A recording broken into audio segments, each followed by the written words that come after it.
for the environment they grew up in. I don't want to take away that blame because that's going to feel invalidating and it may cause a rift in the relationship. But I don't want them to feel like I'm blaming their family either. So it's how do I walk this balance, this line? So what I tell clients is, it's not that I'm blaming your family. If you want to blame your family, you can blame your family. I'm not blaming your family. It's also how I put this in group. So that's up to you. But this is about just identifying the environment that you grew up in. And if there was invalidation happening on a regular basis, that combined with your high sensitivity typically is what leads to the emotion dysregulation. Okay, so with invalidation, though, I started mentioning it could be abuse that's happened. It might not be abuse, and it often isn't abuse. It could also be a poor fit with the family, right? We don't get to choose our families. So sometimes the person just doesn't fit well with the family. Maybe the individual is an introvert in a family of extroverts, or even just having that higher sensitive, more highly sensitive temperament. If they're in a family who doesn't have that more highly sensitive temperament, that in itself can cause invalidation, right? Because it's really difficult sometimes for the non-highly sensitive people to understand the highly sensitive person's experience. So for whatever reason, we get that invalidation, in whatever way, I should say, we get that invalidating environment.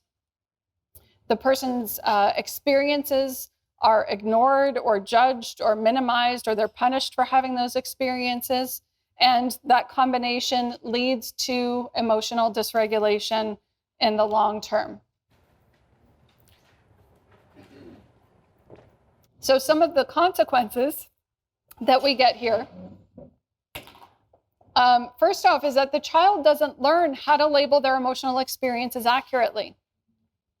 If they're regularly being invalidated, the tendency often is to push their own experience away and to internalize the invalidation, right? And so over time, people will get so good at pushing those experiences away that they don't even know what the experience is that's happening for them anymore, right? So they can't label their emotions accurately.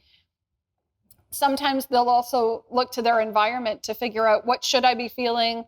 What are other people feeling? Or what are others expecting me to feel right now?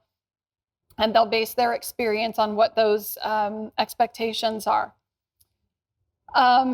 Because of this, that lack of ability to label emotions and so on, often then people don't end up learning the skills to manage those emotions in healthy ways, right?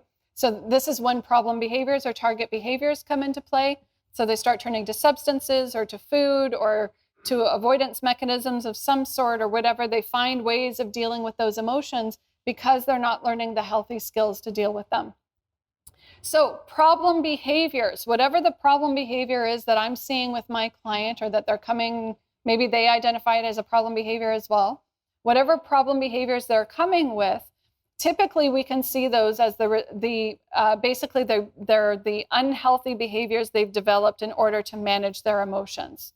So this is where I see myself as the teacher. I need to teach my client the skills that they didn't learn to manage those emotions in healthy ways, right?